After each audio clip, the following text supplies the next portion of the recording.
panggil maka hendaklah dia datang untuk melayaninya, ya.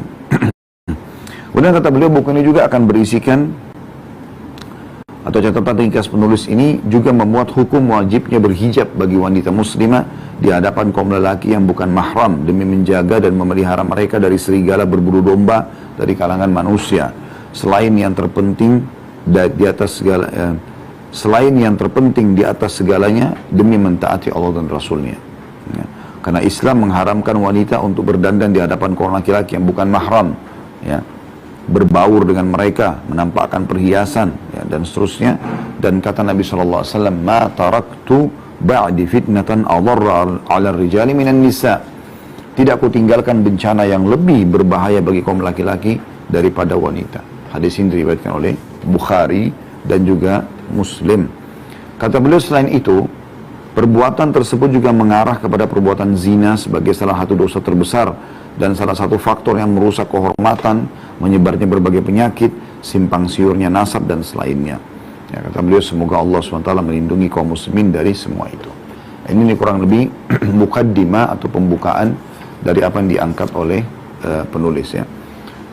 Sebelum kita masuk ke bab pertama, masalah petunjuk Nabi SAW dalam menikah dan cara bergaul beliau dengan keluarga, maka saya perlu mengingatkan jadwal rutin kita di saat sholat duhur di atas jam 12 siang, teman-teman sekalian, maka kita akan mulainya jam 13.00 seperti yang lalu, ya. Tapi di saat waktu duhur mundur, ya, Anda tahu ada beberapa waktu kita di Indonesia ini, di bulan-bulan tertentu, itu bahkan duhur di setengah 12 ya, kalau waktu Indonesia Barat, ya. Maka ini ada kemungkinan kita memulai jam 12 ya. Makanya Anda akan temukan di flyer kami ada perubahan-perubahan jadwal. Kalau hari ini kita jadwalkan 12.20 ya, harusnya 12.30, tapi karena sebentar jam 13.30 ada daurah, ada pesantren kilat ya, untuk manajemen rumah tangga Islami, maka sampai besok 3 hari insya Allah dari kemarin, maka semua taklim yang lepas duhur ini kita akan mulai di 12.20, termasuk besok insya Allah sahih at-targhib tarhib dengan izin Allah SWT selepas Jumat ya. Baik, jadi untuk waktu dia mengikuti perkembangan ya, jadi bisa jam 12, bisa 12.30 atau bahkan bisa 13.00 tergantung kondisi dan keadaan. Maka saya mengharap teman-teman jangan dipatok, oh iya buku ini dibedah jam 13.00 oleh Ustadz misalnya, kemudian dia menjadikan patokan, dia nggak ikutin perkembangan flyer. Ini kami harapkan tidak terjadi ya, bagi para teman-teman penuntut ilmu. Anda selalu update mengikuti flyer yang kami angkat insya Allah. Baik, kita akan mulai dengan izin Allah Subhanahu wa Ta'ala. Bab pertama, petunjuk Nabi SAW dalam menikah dan cara bergaul beliau dengan keluarga. Penulis mengangkat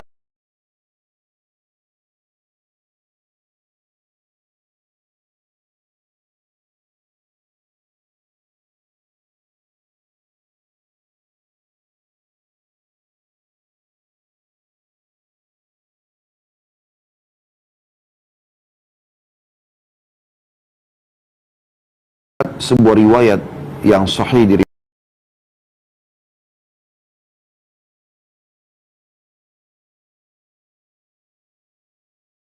kaum wanita menghormati dan memberikan hak mereka sesuai dengan fitrah mereka dan tidak membebankan lebih daripada kemampuan mereka.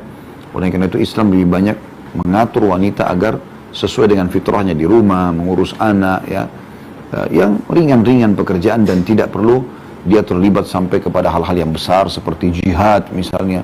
Sampai Aisyah radhiyallahu anha pernah mengatakan, ya Rasulullah, kami melihat jihad keutamanya besar gitu ya, apakah kami ikut berjihad? Kata Nabi SAW, ada jihad buat kalian yang tidak ada peperangan dalamnya, yaitu haji ya, umrah dan haji. Jadi walaupun umrah haji juga laki-laki dianjurkan, tetapi wanita di sini tidak dibebankan lebih daripada kemampuan mereka gitu kan. Jadi Islam tidak sama sekali memandang harus dalam konsep gender yang diangkat oleh orang-orang barat bahwasanya semua harus sama sehingga wanita dipaksakan harus mengerjakan hal-hal yang di luar fitrahnya. Bahkan Islam datang teman-teman sekalian karena Allah membebankan wanita bisa hamil, dan kalau tidak terbuahi sel telurnya maka akan ada haid yang rutin setiap bulan gitu kan. Makanya orang kalau hamil biasanya sudah tidak haid karena sudah terbuahi sel telurnya. Maka Allah SWT menginginkan mereka Padahal sebenarnya bisa saja kan mereka bersihkan kalau mereka sholat, tapi Allah ringankan mereka tidak sholat pada saat itu, sesuai dengan fitrahnya. Allah ringankan mereka, ya. Maka ini maknanya, jadi jangan disalahfahami, karena orang-orang orientalis mengatakan Muhammad SAW, ya. Mereka mengatakan Muhammad itu pengikut syahwat, terbukti dia memiliki 9 orang istri. Padahal Allah SWT meringankan buat beliau itu, atau memberikan untuk beliau wewenang tersebut, ya, yang tidak boleh untuk orang lain. Dan ada nabi-nabi sebelum beliau, diantaranya Sulaiman alaihissalam memiliki sekian ratus, ya, pasangan hidup. Nah, kalau saya tidak salah sampai 700, ya, pasangan hidup beliau alaihissalatu wassalam. Tapi itu, ya, punya bahasan tersendiri nanti, mudah-mudahan ada singgungan sedikit dalam bab poligami masalah itu, ya. Tapi yang jelas di sini bukan maksudnya adalah mencintai wanita begitu saja, tapi memang yang Allah Subhanahu wa taala perintahkan untuk dilindungi, dikasihi. Dan juga yang kedua adalah wangi-wangian.